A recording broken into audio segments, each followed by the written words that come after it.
Hello,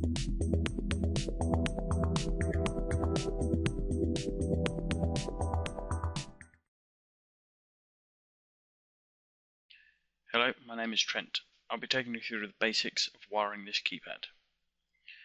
As you can see, we have an overview of the keypad's terminal connections, as well as a mag lock and an exit switch. We are going to cover the following: power, which is 12 volt DC, mag lock set to normally closed, and an exit switch. Start with the 12 volt DC, then we link the mag lock and the RT back to ground.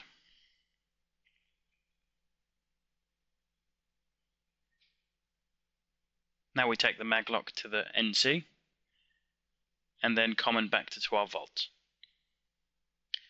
Now the RTE to RTE/BL. We recommend the brake glass, whether it's single or double pole, should be the final power brake for your electric locking devices. However, clarification should be sought from your local building control office. Thank you for watching.